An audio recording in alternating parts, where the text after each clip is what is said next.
Olá a todos, sejam bem-vindos ao nosso canal Instituto Gaudiya de Educação Vaishnava, pertencente à ISKCON, Sociedade Internacional para a Consciência de Krishna. Nossa proposta é trazer videoaulas comparando o conhecimento, o pensamento ocidental e o pensamento oriental, especialmente do hinduísmo, a vertente Vedanta, o Vaishnavismo Vedanta, da escola Vaishnava Gaudiya da Bengala de Chaitanya Mahaprabhu. Então, o tema hoje proposto é sobre a verdade absoluta. Como é encarado o conceito de verdade absoluta no Ocidente? E será que existe algum correlato, algum conceito correlato ou semelhante na cultura védica, na cultura Vaishnava de verdade absoluta? Vamos ver como isso se processa.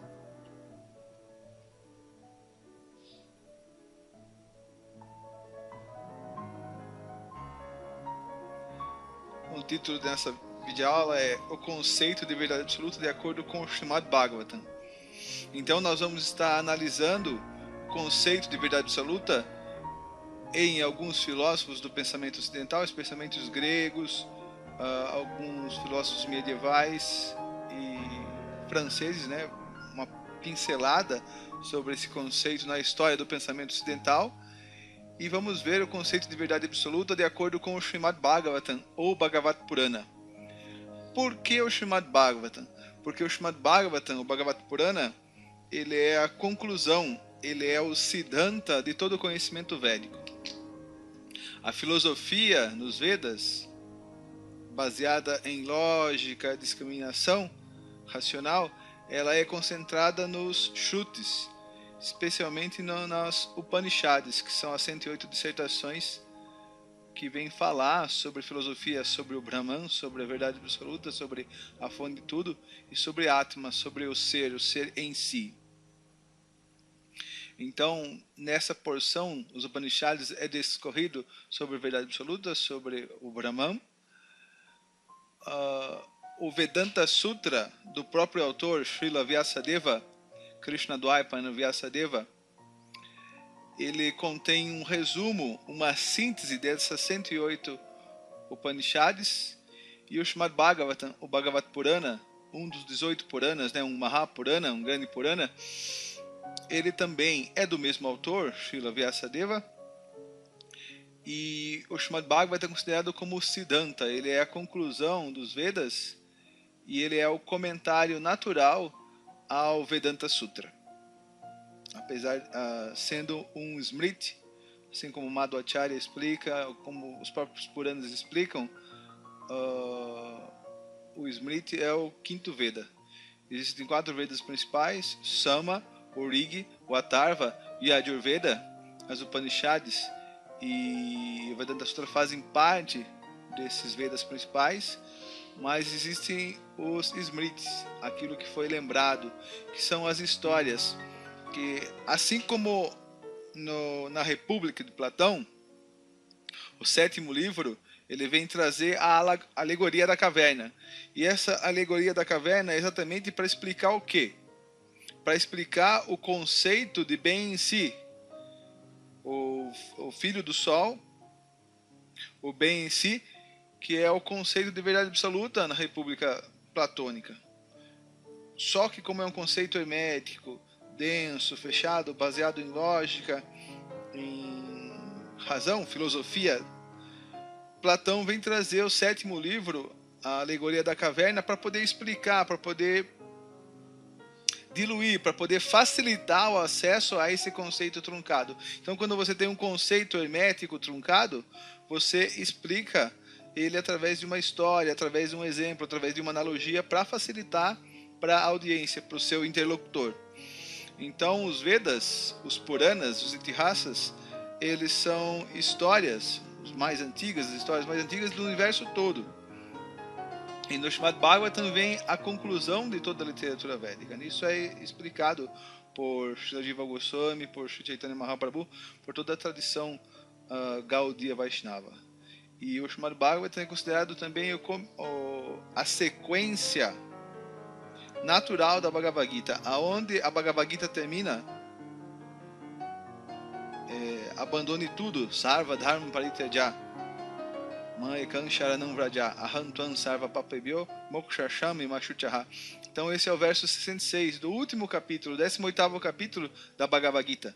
Então a Bhagavad Gita termina com essa instrução de Krishna: abandone todas as variedades de dharma, de processos religiosos, e simplesmente se renda a mim, se entregue a mim. Eu vou te proteger, eu vou te cuidar, não tema. Então Krishna termina a Bhagavad Gita pedindo a que todo o seu leitor, toda a sua audiência se renda a ele, abandonando todos os outros deveres na plataforma material.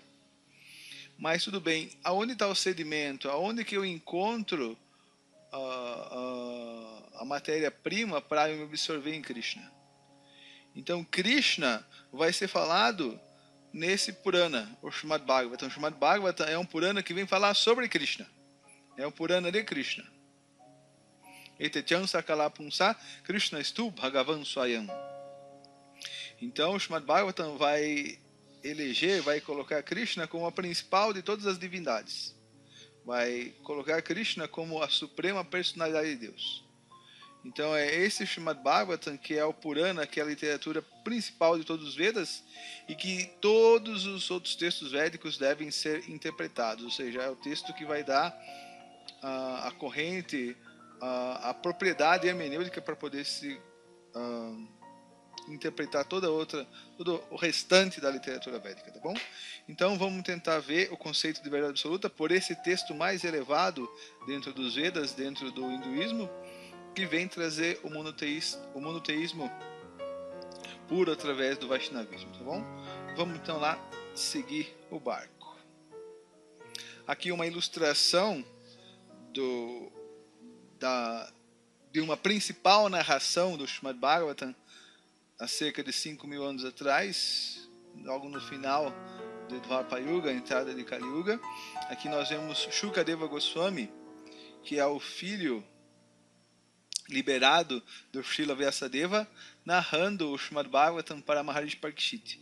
Maharaj Parikshit, ele é neto de Arjuna, ou seja, sobrinho neto de Yudhishthira Maharaj, que foi o imperador no mundo anterior, todos eles da família Kuru, né?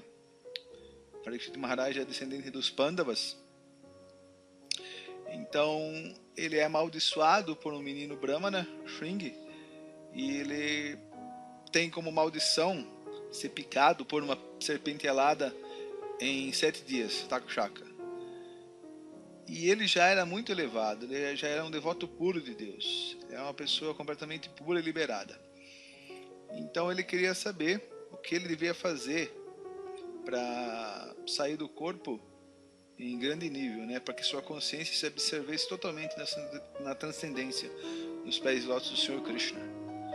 Então Shukadeva Goswami começa a narrar esse Srimad Bhagavatam, esse Bhagavata Purana, que é o fruto maduro de todo o conhecimento védico. É o summum bonum, é a literatura mais elevada e a conclusão de todos os Vedas. Então essa imagem ilustra esse acontecimento há mais de 5.000 anos atrás. Mas o que é verdade absoluta? Então vamos definir, vamos colocar alguns parâmetros para a gente entender o que é essa verdade absoluta. Então aqui está o professor de vocês, eu, Mahakrishnanam, tentando entender, pensando, refletindo sobre o que é essa verdade absoluta. Na verdade, nessa foto eu estou mais bonito. Então, de acordo com o dicionário de filosofia Ferrate Mora, que é um dicionário italiano, assim como o Nicola Bagnano é um dos grandes dicionários de filosofia que explicam os conceitos, os termos. Então, de acordo com o dicionário Ferrate Mora, o vocábulo verdade é usado primariamente em 2 sentidos: para se referir a uma proposição, aqui no caso, né, da filosofia da linguagem, né, uma proposição ela pode ser verdadeira ou falsa dentro dos mecanismos da lógica. Ela não está interessada com a realidade, ela só está interessada com esse jogo, com esse esquema da lógica, que é o conceito de verdade que as pessoas em seus domínios buscam bastante hoje em dia dentro da filosofia. Podemos citar Wittgenstein e outros. Ou então, como é o sentido clássico, originário e mais profundo, né? O verdadeiro conceito de verdade é para se referir a uma realidade, que é a verdade, que é o fundamento de tudo, o que torna a realidade real, que dá existência plena à realidade, o que é a verdade última. No segundo caso, disse que é uma realidade verdadeira, diferentemente de aparente, ilusória, irreal, inexistente. Então, aquilo que é verdade, o oposto, é o antônimo daquilo que é ilusório, real, etc. Certo?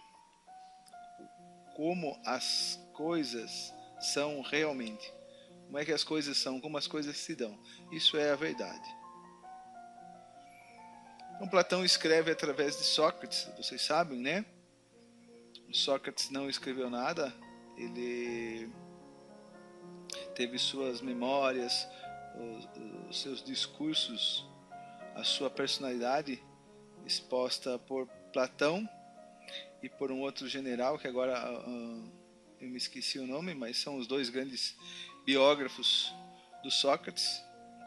Então o Sócrates coloca a meta última do filósofo como sendo o desejo por conhecer a verdade, ou seja, a finalidade do filósofo, esse irrequieto buscador, é o de conhecer a verdade, as coisas como elas são, ou aquilo que se mantém sempre do mesmo modo e que não se desvirtua pela ação da geração e da corrupção. Só aqui, só nesse aforismo, dá para a gente fazer um paralelo muito grande com o pensamento védico, com o pensamento oriental e o pensamento ocidental, que a definição é a mesma. Enquanto que aquilo que é temporário, aquilo que é ilusório, aquilo que se dissolve, a natureza material que está toda hora mudando, ela é considerada como ilusória ou temporária. Ao passo que a verdade, aquilo que é Deus ou alma espiritual, eles sempre permanecem. Eles são eternos. Então esse é um passo da República, né? O sexto livro. Aquilo que é permanece sempre do mesmo jeito. O que vocês conhecem que permanece sempre do mesmo jeito? Nada. Nesse mundo de aparências, nesse mundo fenomênico, tudo é corruptível, tudo é passageiro, tudo é temporário. E como é que a gente pode acessar isso? A gente pode pensar em algo eterno, mas os sentidos, a visão, ela não pode experimentar algo que é eterno, aquilo que é incorruptível. Então, como a gente vai acessar essa realidade? Como a gente vai acessar essa dimensão do eterno, do existente, da verdade? Essa é uma boa questão para se pensar. Então, de acordo com o dicionário de filosofia Ferrata Moura, ainda, validade ou eficácia dos procedimentos cognoscitivos, ou seja, aquilo, de certa forma, a epistemologia, né, ou teoria do conhecimento, aquilo que valida um conhecimento, né? Isso é verdade. Isso é realmente assim, isso funciona, isso existe. Então isso é verdade. Em geral, entende-se por verdade a qualidade em virtude da qual um procedimento cognitivo, desculpem, minha estupidez, qualquer torna-se eficaz ou obtém êxito. O conceito de verdade como correspondência é o mais antigo e divulgado. Que é isso que a gente está interessado.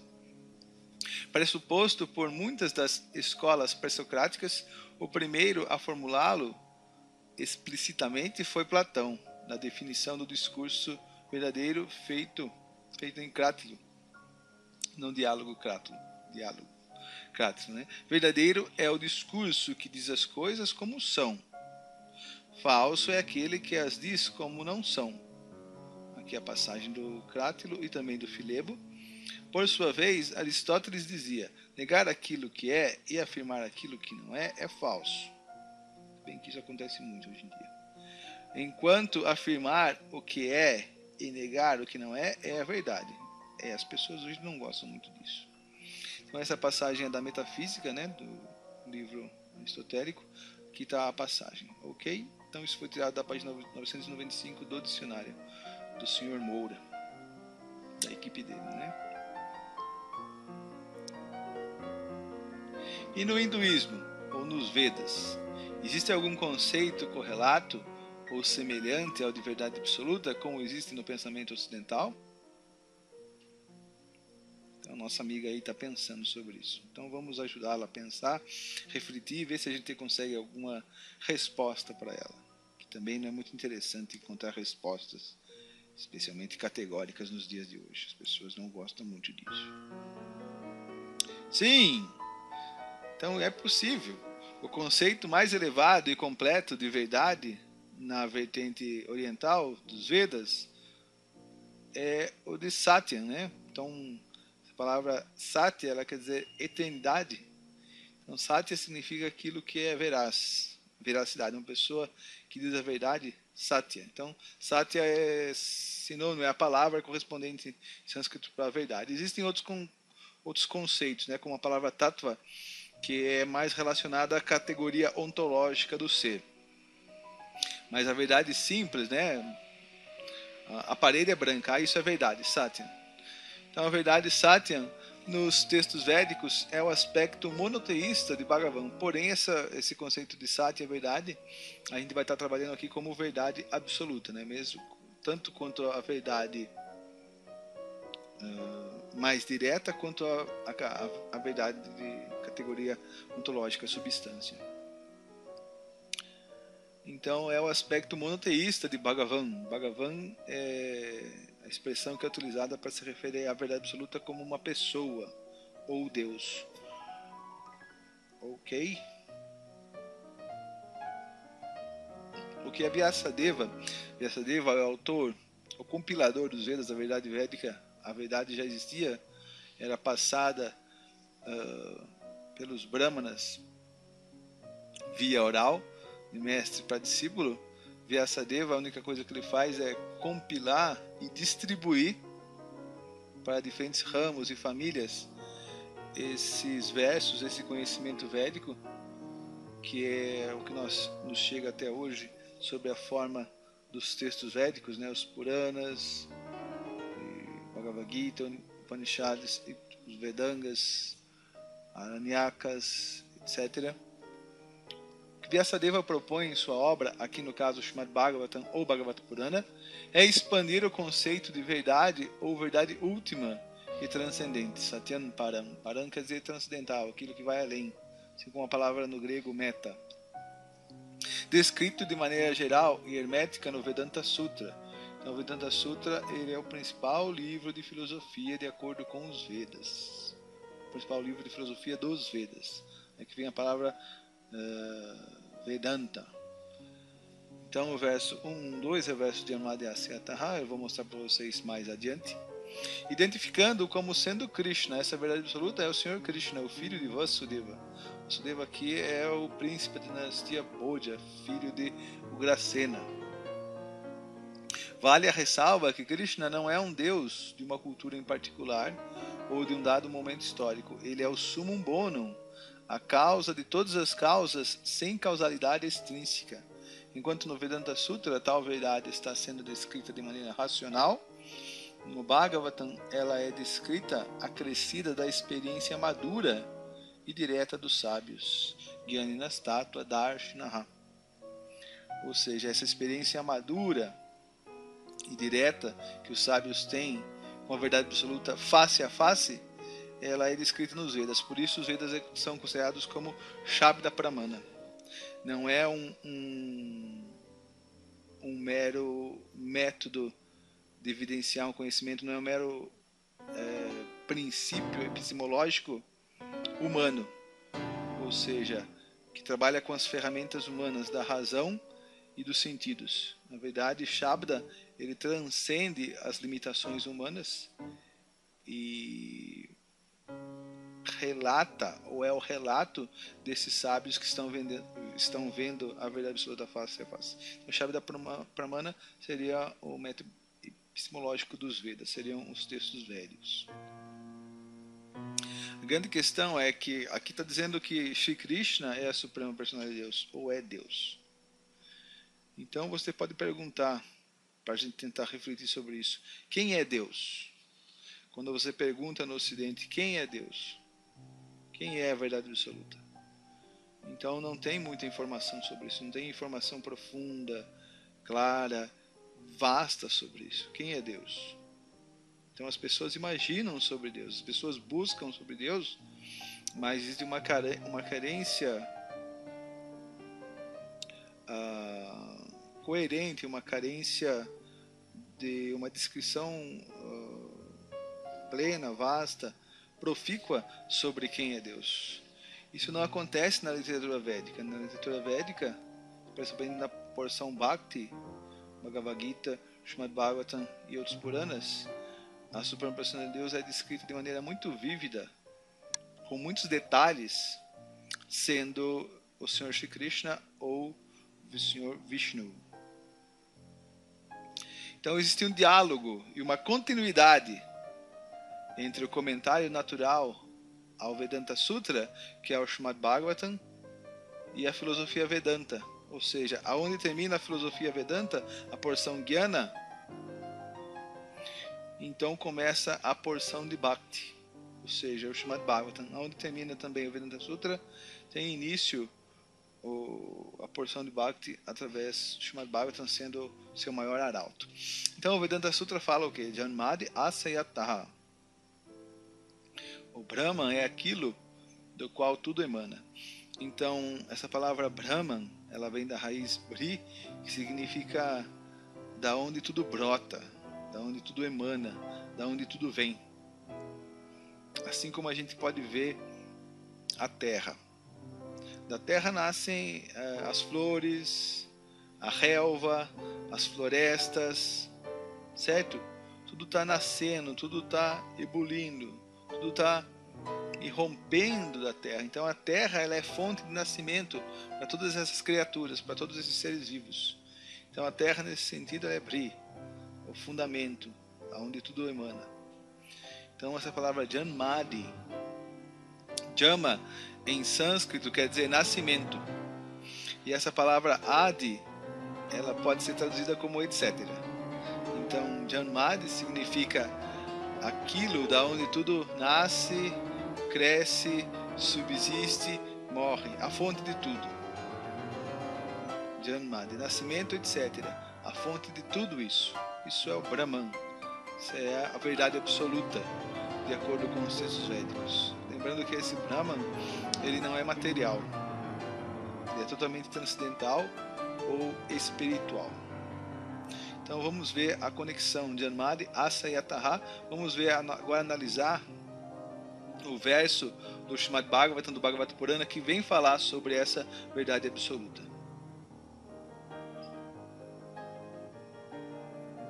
Então está aqui, esse é o primeiro verso do Srimad Bhagavatam. O Srimad Bhagavatam, ele tem milhares de versos. O Bhagavad Gita tem cerca de 700 versos. O Srimad Bhagavatam, ele tem milhares, ele é muito mais extenso, ele é dividido em 12 cantos. E o primeiro verso a inaugurar o Srimad Bhagavatam é esse verso aqui, Om Namo Bhagavate Vasudevaya.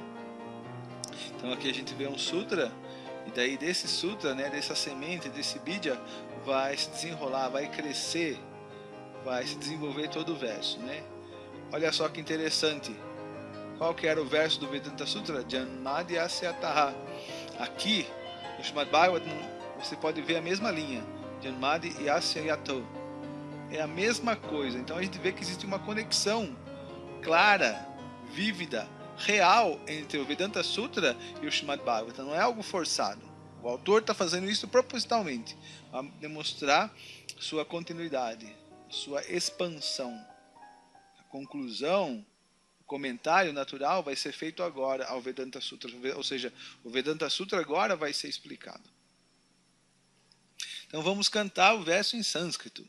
Janmadi asya yaton vayad itarataschartesha bhigya swarat tene brahmaridaya adikavaye muhyanti atsuraya tejo vari mridam yatha vinimayo yatra trisargo mrisha dhauna swena sada nirasta kuhakam satyam param dhimahi.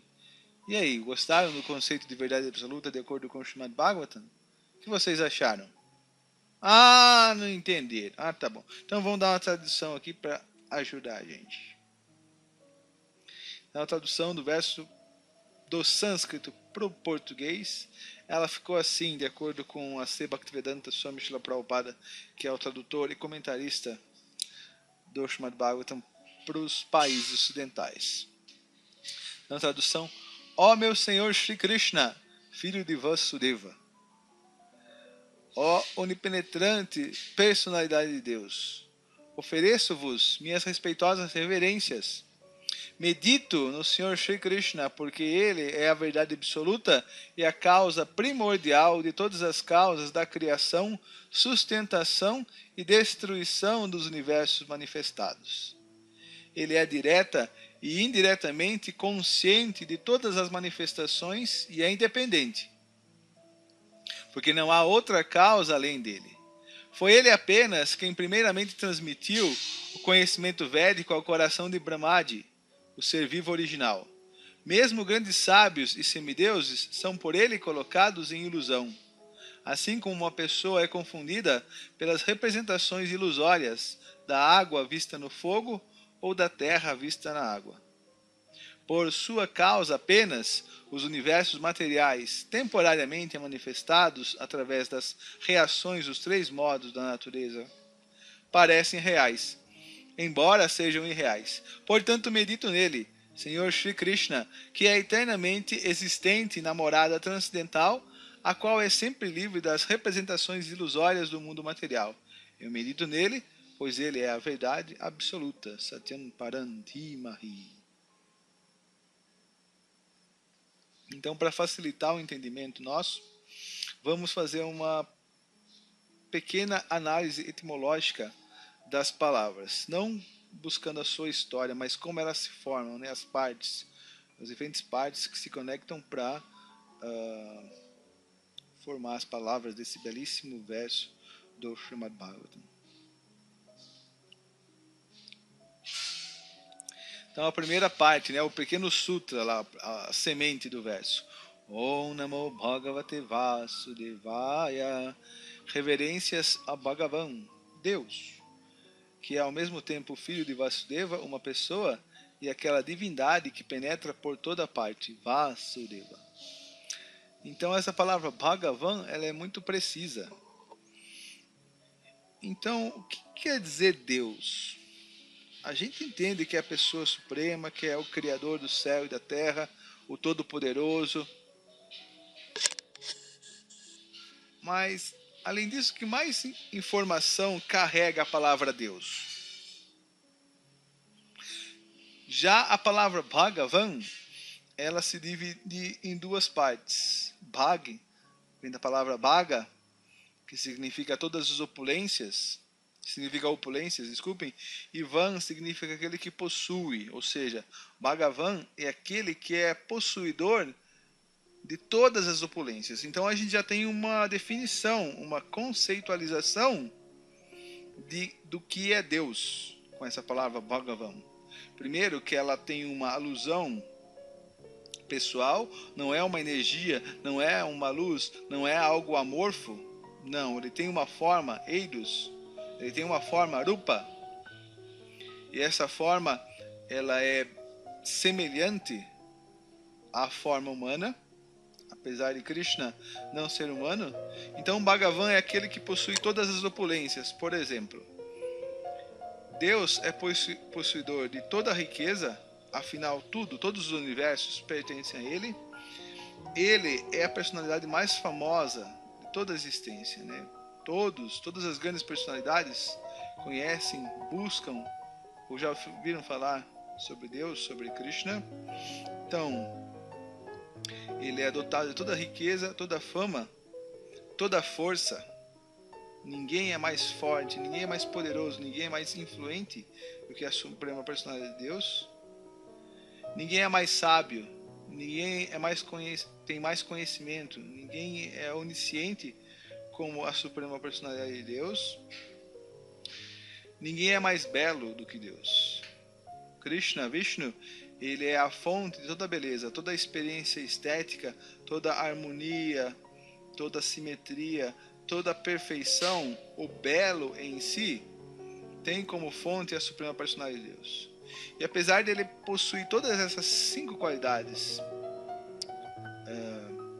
riqueza, fama, beleza, conhecimento e poder, ele não é apegado, ele não é desejoso, ele não é escravo de nenhuma dessas qualidades. Ou seja, uma sexta qualidade é que ele é totalmente desapegado, ele é totalmente renunciado de todas essas opulências.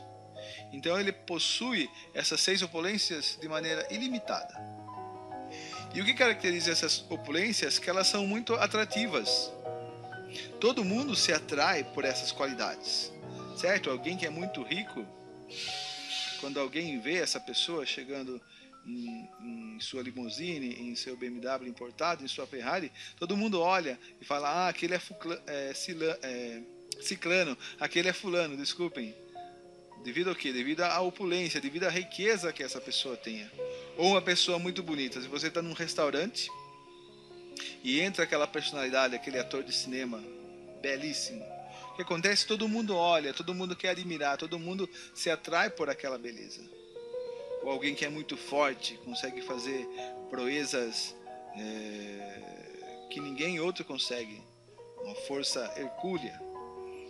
Isso também atrai a imaginação, isso atrai a entidade viva, atrai a alma espiritual. Fama, força, beleza, riqueza, conhecimento. Alguém que tem muito conhecimento também se torna uma pessoa extremamente atrativa. É agradável você conversar com alguém que tem conhecimento, que tem sabedoria. Isso deixa a gente muito inspirado, né? Nos atrai. Então a alma ela é atraída por essas qualidades: fama, força, beleza, conhecimento, renúncia. Imagine alguém que diante de prazeres e paixões não se sucumbe, né? Ainda é senhor de si. Então a renúncia também é muito atrativa. Então você vê essas diferentes faculdades, essas diferentes qualidades permeadas na entidade viva, no ser humano, na alma espiritual. Mas só Deus, só Bhagavan é que possui essas 6 qualidades de maneira ilimitada. Então essa pessoa que possui essas 6 qualidades de maneira ilimitada, essa é Deus ou Bhagavan de acordo com os Vedas. Então esse Bhagavan, ele é ao mesmo tempo o filho de Vasudeva, ou seja, ele é uma pessoa, e é aquela divindade que penetra por toda parte, Vasudeva. Então ao mesmo tempo, Deus, Bhagavan, ele é uma pessoa, mas ele também é impessoal. Então Deus ao mesmo tempo é impessoal e pessoal. Ele comporta essas 2 dimensões, apesar da dimensão impessoal, amorfa, ela ser subserviente, ela vem do aspecto pessoal. O aspecto pessoal, Bhagavan, é o mais elevado. O aspecto Brahma-jyoti, a refulgência impessoal, espiritual, ela emana do corpo do Senhor Shri Krishna. Corroborando assim com a filosofia da Atinta Bheda Bheda Tattva, né? Ou seja, de inconcebível igualdade e diferença ontológica. Então a verdade absoluta, ela é ao mesmo tempo impessoal e pessoal. Então, de acordo com o Órgano, o livro de Lógica de Aristóteles, uma de suas leis é que algo não pode ser e não ser ao mesmo tempo. Porém, na plataforma espiritual, isso transcende, extrapola a lógica. A verdade absoluta, Deus, ele é tanto pessoal quanto impessoal ao mesmo tempo. Mas isso, para o nosso pensamento, de acordo com a realidade que nós fitamos agora, isso não pode ser. Uma maçã não pode ser maçã e laranja ao mesmo tempo. A água não pode ser água e fogo ao mesmo tempo. Porém, Deus, Krishna, Bhagavan, ele pode ridicularizar essas leis. Porque ele é a fonte de todas elas e ele pode fazer o contrário ou contradizer todas as leis. É isso que expressa a filosofia de Achinta Bheda Bheda Tota, que Deus, inconcebivelmente, ele pode ser e não ser ao mesmo tempo. Ele é igual e diferente. Ele é impessoal e pessoal. Ele é a energia material e a energia espiritual ao mesmo tempo. Ele é tanto uma pessoa quanto o Brahma-Jyoti. Sim, a filosofia de Achinta Bheda Bheda Tattva de simultânea igualdade e diferença, mas como tal tese fere o princípio lógico de não contradição, tal filosofia é Achintya, inconcebível à mente e à linguagem humana. Janmadi Asya Yataha, a origem de tudo que nasce e de onde todos os universos se manifestam, é a fonte de tudo. Janmadi Asya Yataha. Anvayad Itatas Charteshu Abhigya. A verdade absoluta é tanto indireta quanto diretamente consciente de tudo. Por isso que ela é considerada Abhigya. Ele é o conhecedor completo. A diferença entre ela, a verdade absoluta, e o homem comum é que cada pessoa tem consciência de seu corpo, até certo ponto, e do lugar onde vive. Mas a verdade absoluta conhece todos os lugares e todos os corpos. Isso é consciência plena. Então isso é que define Deus como Abhigya, ou onisciente. Swarat, lembre-se desse termo em relação ao Gandhi, seu movimento de Swarat. Então a verdade absoluta é plenamente independente. Ou seja, enquanto seres vivos, homens e semideuses, são dependentes, carentes das dádivas da natureza, como o sol, o ar, a água, os grãos, o conhecimento dos sábios, etc., a verdade absoluta não precisa de nada disso para se manter. Ou seja, ela é completamente independente. E ainda assim, ela é a causa de todas as causas. Ela mantém a todos, mas ao mesmo tempo ela se mantém sozinha. Prabhupada, a Sri Bhaktivedanta Swami Prabhupada, fundador do movimento Hare Krishna em todo o mundo, diz, abre aspas, Swarat significa autossuficiente. No que diz respeito a nós, eu tenho meu pai. Seu pai tem pai. Pai, pai do pai do pai, e assim por diante. Quando você chega a uma pessoa que não mais tem pai, esse é Deus. Essa foi uma aula dada por Srila Prabhupada, né? Esse é o teste. Se encontramos alguém que não tem pai, então ele é Deus. Se você encontra algo que não tem criador, que não tem fonte, que se gerou sozinho, que se autogerou, então esse é Deus. Essa é a característica, né? Essa é a definição, são as qualidades. Então essa é uma aula desse verso dada em Caracas, na Venezuela, no dia 22 de fevereiro de 1975. Interessante que essa mesma linha de raciocínio, essa mesma linha lógica, essa boa lógica, ela também é utilizada por Santo Tomás de Aquino, por Tomás como uma das provas da existência de Deus. Brahma Rida Ya Adi Kavaye. Então foi a verdade absoluta que em meditação transmitiu o som védico, Brahma, ao coração de Brahmadi, o ser autógeno, né, o demiurgo, que é Adi Kavaye, o primeiro grande erudito no universo. Ou seja, quando não existia ninguém no universo, o primeiro ser criado recebeu o conhecimento desta verdade absoluta. Então tal verdade é a fonte de todo o conhecimento original. Muryanti Atsureha. Ao passo que essa verdade absoluta seja a fonte do conhecimento primeiro, o seu paradoxo, a ilusão, Muryanti, morra, também encontra origem nessa mesma verdade. Ou seja, tanto a luz quanto a escuridão, tanto o conhecimento quanto a ignorância vem dele. Não existe nada que não venha dele. Senão ele não seria Deus, senão ele não seria a causa de todas as causas. Então a ilusão também encontra origem nessa mesma verdade.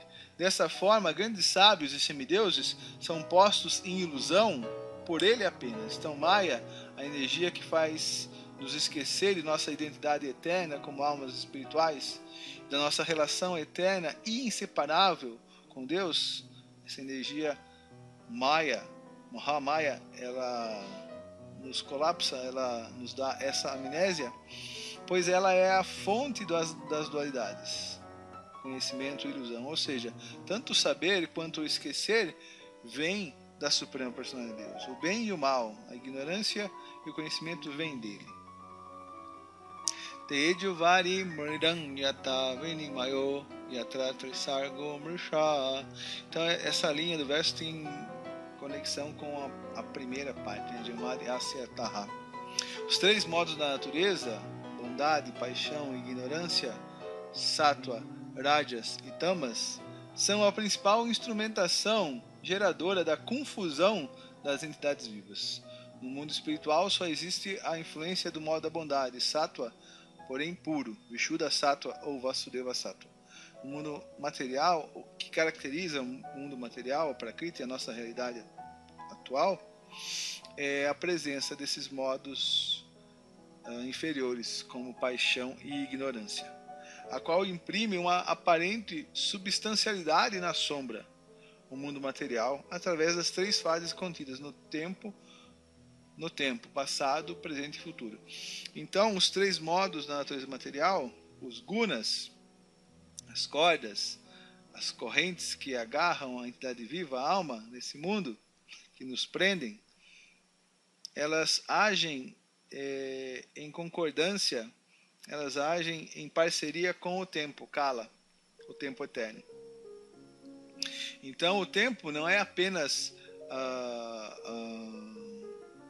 a passagem de algo, ou seja, o movimento. Não.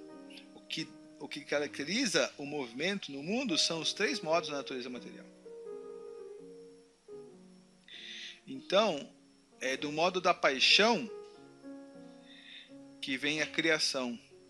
Tudo que é criado, tudo que é gerado, tudo que nasce, ele está sob a influência dessa energia sutil que é o modo da paixão, Rajas. E tudo aquilo que é destruído, tudo aquilo que é aniquilado, consumido, dissolvido, isso está sendo atuado, tem a atuação do modo da ignorância, Tamas. Já o modo da bondade é aquilo que mantém, é aquilo que é. Então a verdade ela é permanente, ela é contínua, ela é sempre existente. E esse sempre existir, essa manutenção, isso vem de bondade ou sattva. Por exemplo, quando a gente vê uma flor desabrochando, nascendo, surgindo, essa é a influência do modo da paixão. Quando a flor está murchando, se consumindo, apodrecendo, essa é a influência do modo da ignorância. A flor está morrendo.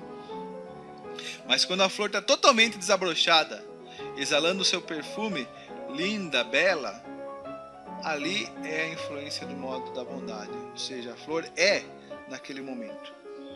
Da mesma forma o nosso corpo, quando a gente nasce, é a influência do modo da paixão. Quando a gente atinge a fase dos 18, 20, 25 anos, o corpo está em sua plenitude, ele é existente.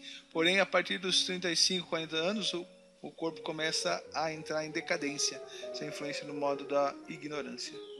Então, toda a natureza material ela funciona sobre a jurisdição dessas três energias. E o tempo? O tempo é como se ele fosse um palco. Sim, em um palco entram os atores e executam o drama, a peça teatral. O palco abre e fecha. O palco é o local onde tudo isso acontece. Então o tempo é o local onde acontece a representação dos modos paixão, bondade e ignorância. Nós, almas espirituais, nesse mundo material, iludidas, nós estamos nos conectando com esses modos. Quando temos desejo de assenhorear esse mundo, isso é influência no modo da paixão. Queremos criar, queremos consumir, queremos ter. Quando nós somos influenciados pelo modo da ignorância, a alma apresenta debilidade, ignorância, confusão, ela é atraída por intoxicantes, ela é preguiçosa, ela é melindrosa, reclama de tudo, ela é depressiva. Isso é a influência de Tamas. Então, o tempo é o palco onde transcorre esses três modos: bondade, paixão e ignorância. E assim nós temos essas duas molas principais da prakriti do mundo material. Dhamna swena sada nirasta kuhakan. Aqui novamente se faz um exercício de comparação para se chegar ao conhecimento da verdade absoluta. Como na linha anterior, Tejo Varim Mridam Yata Vinimayo Yata Trisargo Mirsha. Então, o que é que junta terra, água, transformando argila, e argila transformando num copo, jarro, vaso, etc. Isso é o modo da paixão. Então, quando o jarro está bonito, o copo está bonito, o prato de barro está lá bonito, existindo, isso é a influência do modo da bondade, aquilo que é. Porém, quando o copo está envelhecendo, sendo destruído, quando ele é quebrado, isso é a influência do modo da ignorância. Então, esses três modos da natureza, junto com o tempo, eles modam a prakriti. A prakriti, ela é feita de 5 elementos básicos, grosseiros: terra, água, fogo, ar e éter. Então, o tempo e os três modos da natureza, os gunas, eles estão moldando a prakriti sobre a forma desses 5 elementos. Como na linha anterior fora definida a característica da ilusão, isso que eu acabei de explicar, como esta sendo temporária, a verdade absoluta situa-se na realidade transcendente.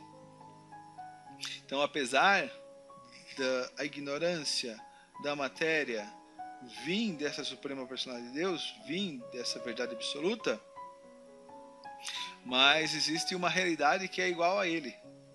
Esse seria o mundo espiritual.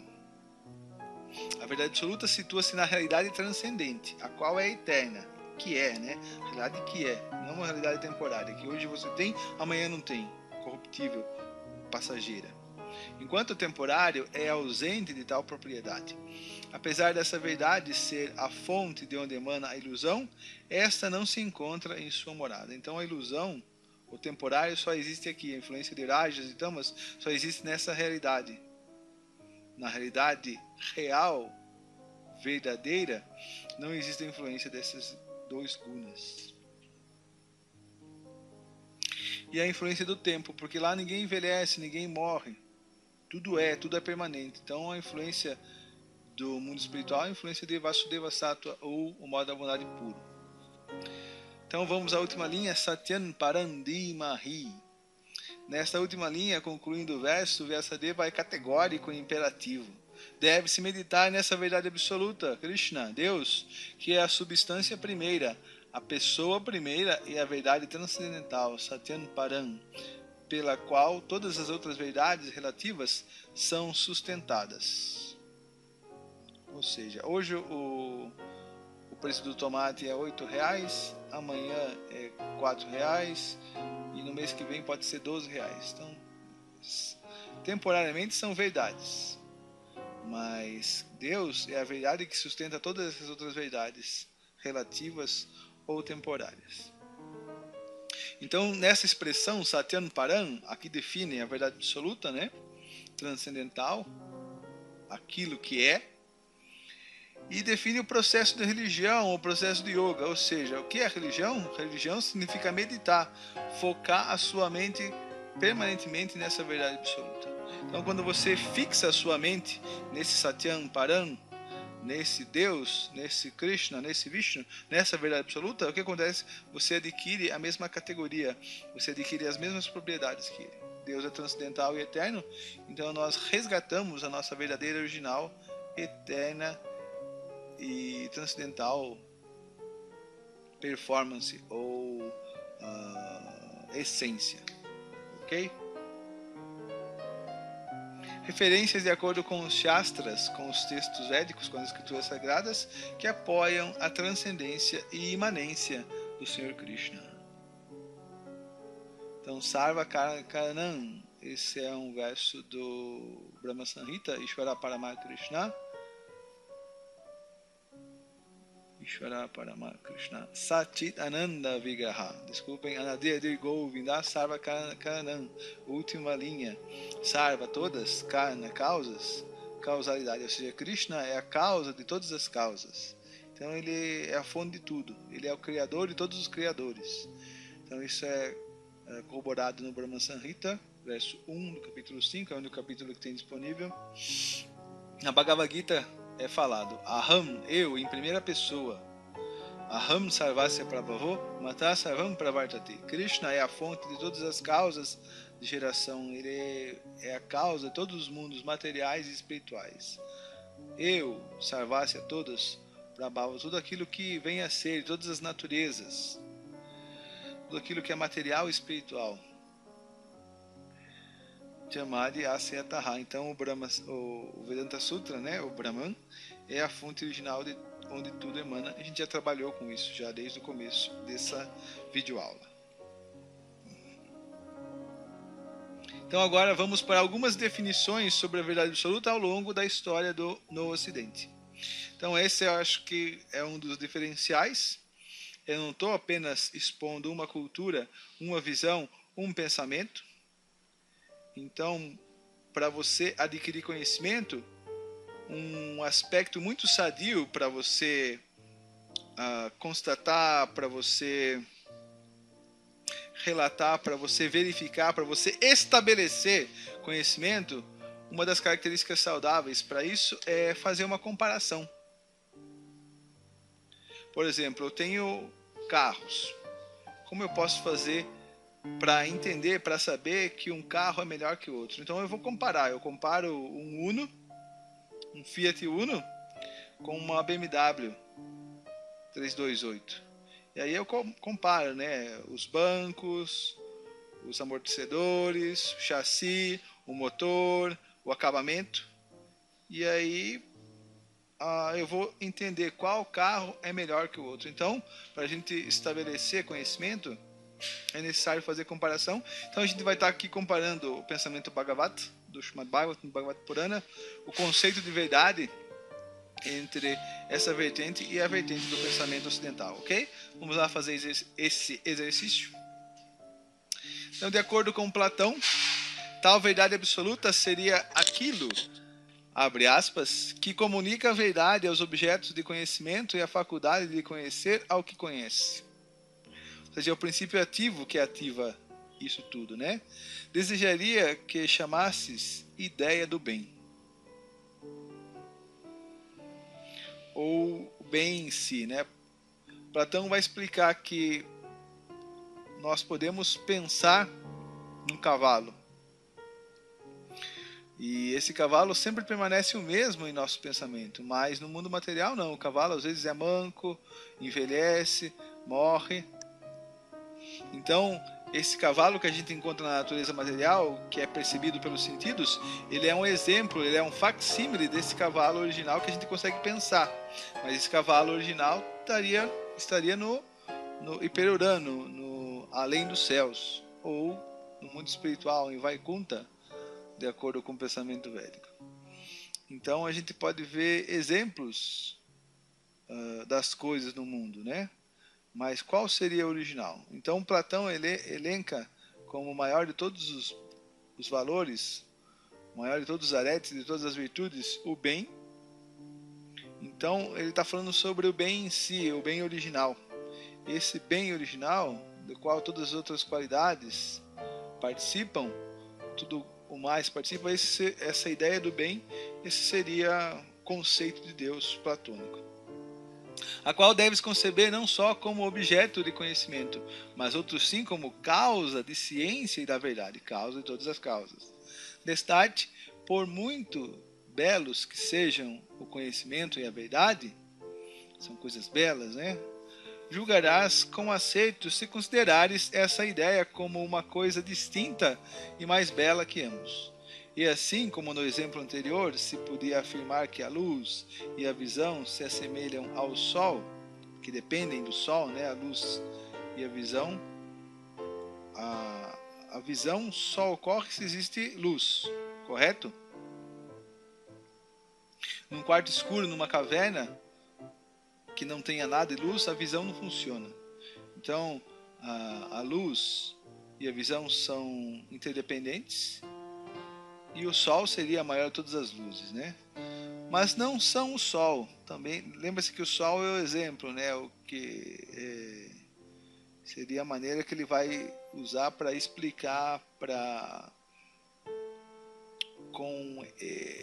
metaforizar esse conceito sobre a ideia do bem de Deus, né? Por isso que ele fala sobre o Filho do Sol, né? A ideia do bem. Também nesta outra esfera é aceitado considerar que o conhecimento e a verdade são semelhantes ao bem, mas não sejam o próprio bem. Esse tem um lugar de honra ainda mais elevado. A grande questão que a gente pode verificar aqui é, tudo bem, ele fala sobre a ideia de bem,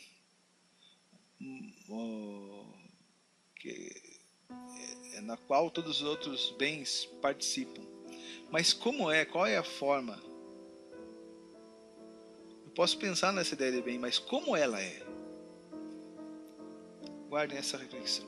De acordo com Aristóteles, o discípulo de Platão, a diferença é que Platão tinha a sua escola, né, em Atenas,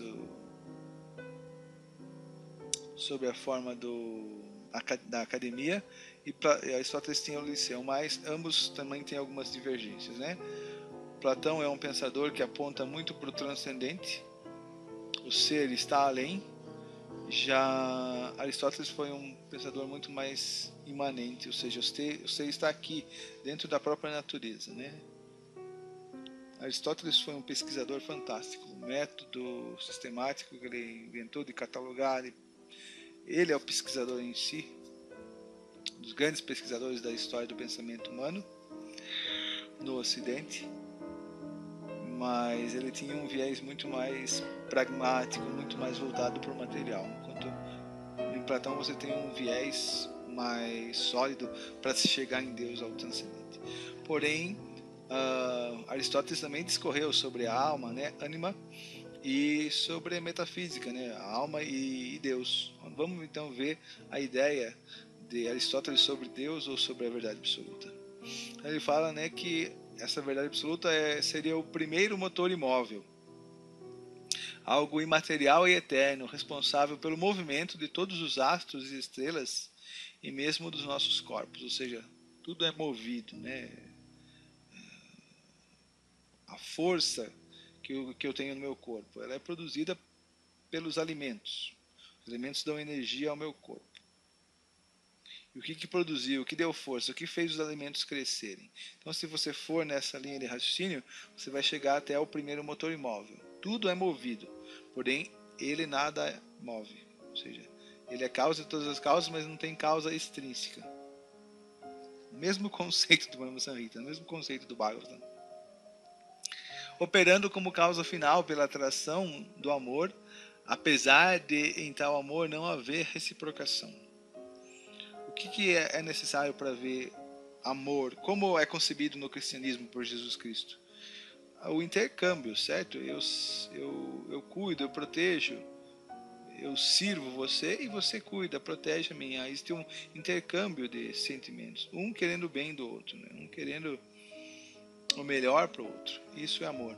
Mas não é desse amor que Aristóteles vai estar falando. É algo bem mais asséptico, bem mais misântropo. E até mesmo usar a denominação de Theos ou Deus ao se referir a tal princípio, onde tal essência suprema será feita de pensamento puro, ou seja, fica só nas alturas, ou pensamento de si mesmo. Por exemplo, a infância, que é uma fase da vida muito agradável, nós temos muito intercâmbio, muito interrelacionamento. Isso nos Vedas é conhecido como rasa, né? Esse prazer, esse sabor desses relacionamentos. Isso não é contido no motor imóvel, ele é só pensamento. Só pensamento. Não é emoção, não é sentimento, não é essa catarse, né? Ou seja, é isso mesmo.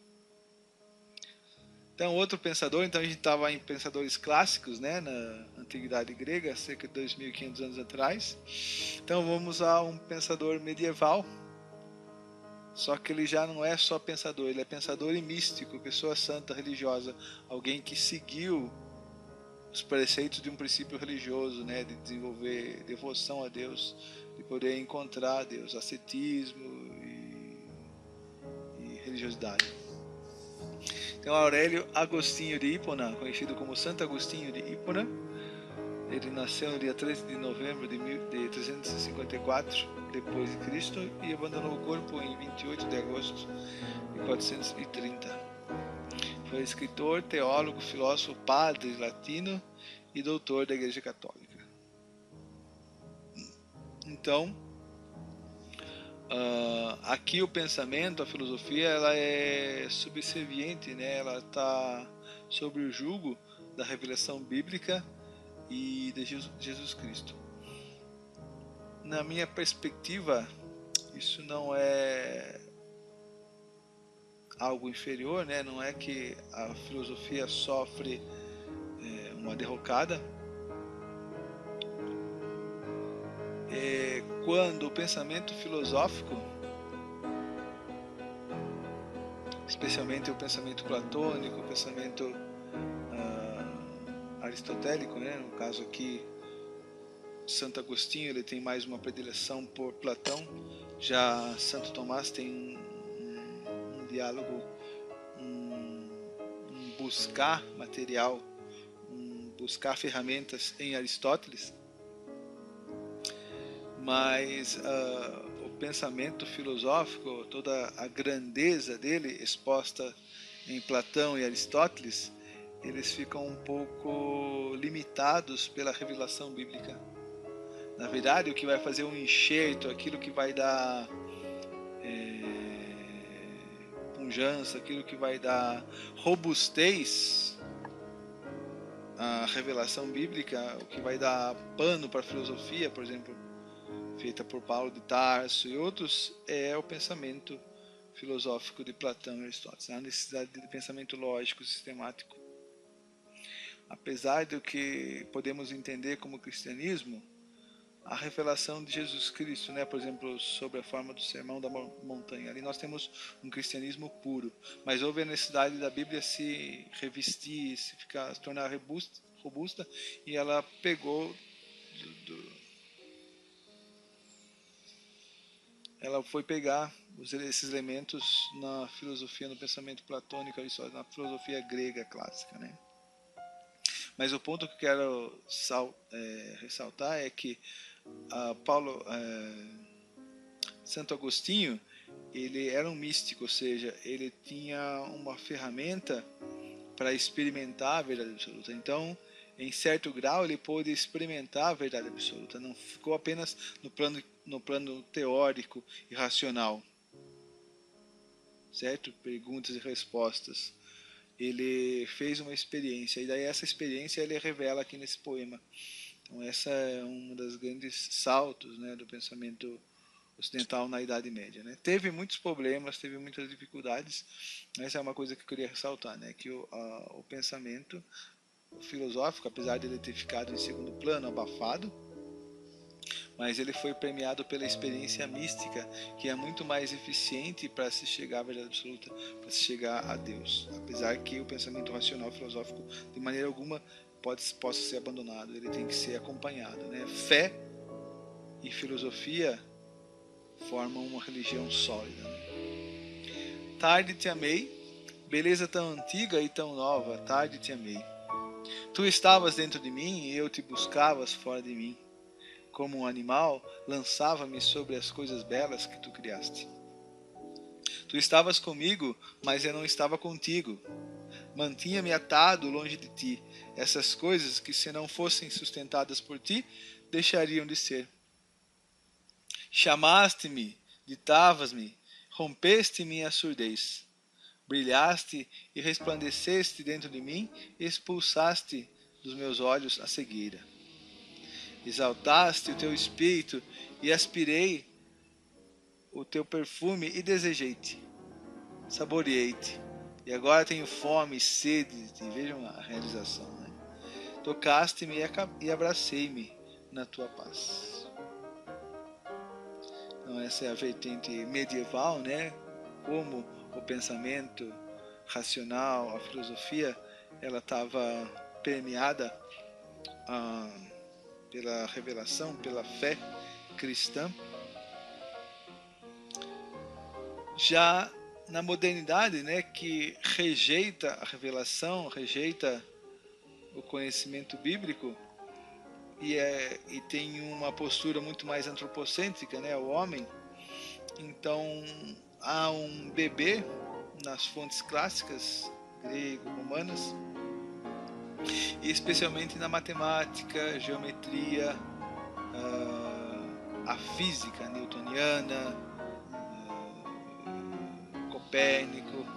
Eles estavam fazendo uma revolução muito grande, então isso também foi influenciar o pensamento filosófico. A gente vê isso bem claramente em Descartes, francês, e depois em Kant também. Kant também era muito saudosista de Isaac Newton, e também foi influenciado, como sabemos, né, por David Hume, que despertou o Immanuel Kant do seu sono dogmático. Então, de acordo com Descartes, ainda sob a influência do cristianismo, né, ele estuda no colégio La Flèche, que era um colégio jesuíta, sua definição de verdade absoluta recai sobre Deus, que já é assumidamente, né, Theos aristotélico aqui já é explícito, ou da suposta existência de um Deus, já que sua formação fora em colégio jesuíta, porém sua fonte de informação já não era mais a revelação bíblica, mas de um Deus extraído de si mesmo, ou seja, de seu pensamento. Ou seja, até onde o pensamento vai, que o pensamento consegue reconstituir, consegue abarcar sobre Deus.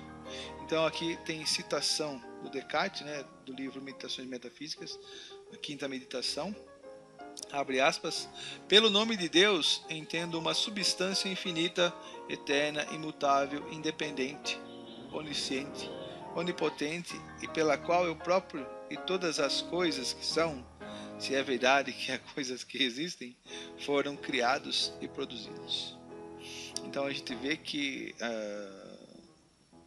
conceitualmente, ou seja, como um produto da razão, do pensamento, eles têm ele tem uma definição muito forte, né, muito robusta de Deus. Mas tudo bem, tá, Deus é infinito, imutável, independente, onisciente. Mas como é Deus? Qual é a sua forma? Então o pensamento, a razão consegue chegar até aí, mas se eu não consigo fazer a experiência com Deus, se eu não consigo ver Deus, a coisa fica muito carente, a coisa fica capenga, a coisa fica coxa, a coisa fica manca, está faltando algo. Então, não só é imprimido em mim, no meu pensamento, uma ideia de Deus, mas eu tenho que fazer a experiência. Por isso que o Kant, né, vai colocar seus juízos sintéticos a priori. Só que eu posso pensar em Deus, de acordo com o Kant, algo eterno, ilimitado, onipotente. Mas se eu não posso fazer a experiência com Ele, então é melhor abandonar. Isso não é conhecimento. Isso não é produto para a filosofia ou para a ciência, como a ciência está hoje em dia, né? Porque tem que fazer a experiência. Então, isso está muito correto. Nós temos que fazer a experiência. Mas qual é o método para você experienciar, para você experimentar Deus? Certamente, esse método com que a academia, a ciência hoje trabalha, é falho. Ele não dá conta de se experimentar Deus. Então, como é que eu posso experimentar Deus? Como eu posso ver Deus face a face? Existe um método, existe um processo. Mas esse processo é conhecido como Bhakti, dentro da palavra, dentro dos textos védicos. Então vamos para as nossas considerações finais. Muito obrigado por terem paciência e ouvirem até aqui. De todas essas considerações sobre o conceito de verdade absoluta apresentados tanto pela vertente ocidental quanto pelo pensamento Bhagavata, Qual é a análise comparativa que podemos fazer de ambos?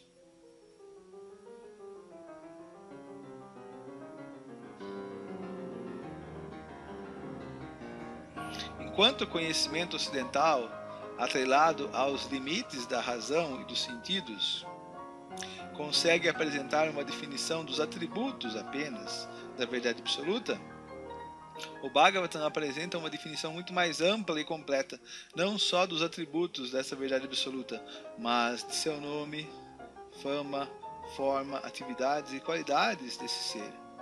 Todo o endereço do ser, todo onde ele mora, o que ele faz, com quem ele vive, tudo isso é descrito vividamente, em detalhes nas palavras do Srimad Bhagavatam. Então, quando eu disse isso, qual foi a reação dos acadêmicos, do professor Kotovsky?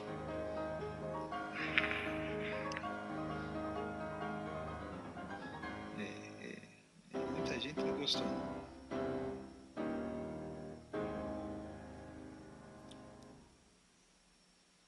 Aqui estão Krishna e Balarama, a suprema divindade. O Senhor Shri Krishna, o filho de Vasudeva, é o Satyam Param, ou aquele a quem é atribuído a descrição mais completa e profunda da verdade absoluta, obtida não por um pensamento racional ou por uma revelação tênue, mas pela experiência direta como resultado do intercâmbio amoroso ou do processo da prática de bhakti, devoção espontânea da alma a Deus. Ok? Então aqui ficamos com uma bela imagem do fundador do movimento Hare Krishna, que trouxe toda essa revelação, todo esse conhecimento védico para o Ocidente, a Sri Bhaktivedanta Swami Srila Prabhupada. Muito obrigado, aqui termina a nossa videoaula. Aqueles que gostaram, deem um tapa no dedão, deem um joinha, deem um curtir e, por favor, se inscrevam no canal, tá bom? Muito obrigado, Hare Krishna e tchau!